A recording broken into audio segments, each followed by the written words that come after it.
Halo semuanya, gimana kabarnya nih? Mudah-mudahan di masa pandemi yang sedang melanda ini, kita semua selalu dalam kondisi yang baik-baik saja. Nah, di video kali ini kita akan ngomongin soal pandemi dan teknologi. Eits, tapi kita akan ngomongin hal-hal baiknya aja.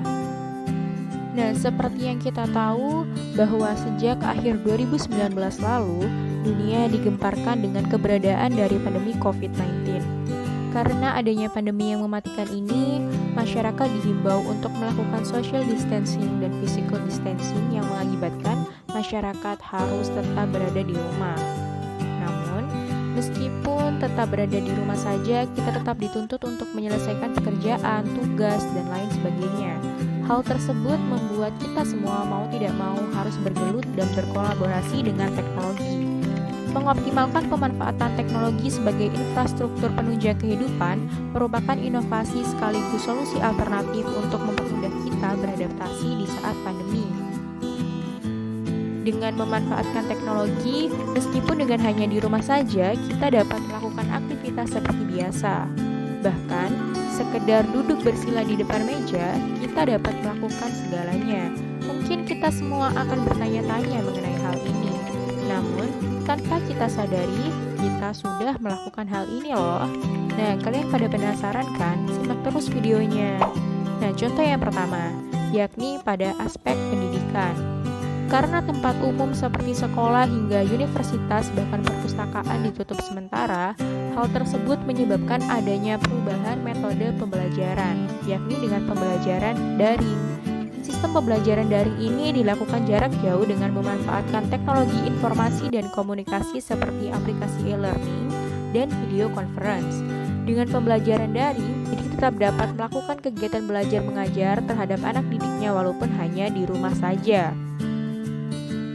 Selain itu, untuk memenuhi kebutuhan informasi, kita juga tidak perlu datang ke perpustakaan. Kita dapat memanfaatkan website online dan repositori open access yang disediakan oleh perpustakaan secara gratis untuk menunjang kegiatan belajar, mengerjakan tugas, dan lain sebagainya. Tidak hanya itu, kita juga dapat menikmati koleksi perpustakaan secara online dengan aplikasi penyedia e-book walaupun tetap di rumah saja.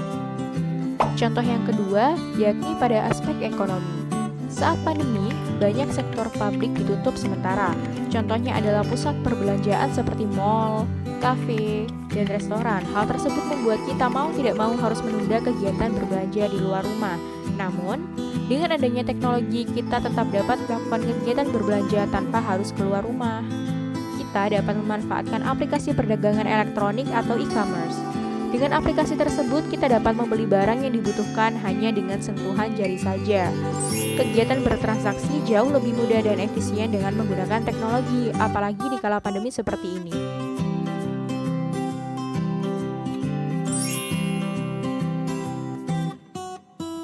Nah, contoh yang ketiga yakni pada aspek kesehatan. Selama pandemi COVID-19 berlangsung, kesehatan merupakan aspek paling penting yang harus diperhatikan. Walaupun di rumah saja, kita tetap bisa mendapatkan sosialisasi mengenai kesehatan atau dapat berkonsultasi mengenai permasalahan kesehatan yang kita alami dengan memanfaatkan teknologi. Tentunya tanpa perlu pergi ke fasilitas kesehatan. Kita dapat menggunakan aplikasi atau website kesehatan untuk mencari informasi atau berkonsultasi dengan tenaga kesehatan secara online. Dari berbagai aspek tersebut, dapat diketahui bahwa teknologi memiliki peran yang begitu besar terhadap kehidupan kita, terlebih di kala pandemi seperti ini. Optimalisasi pemanfaatan teknologi memberikan kemudahan kepada kita dalam menunjang kehidupan yang mengalami perubahan pada sistemnya. Semoga pandemi COVID-19 ini segera berakhir agar masyarakat dapat hidup normal seperti biasa dan aspek-aspek kehidupan yang mengalami perubahan juga tetap dapat berjalan sebagaimana mestinya. Sekian dari video kali ini, semoga bermanfaat bagi kita semua. Sampai jumpa.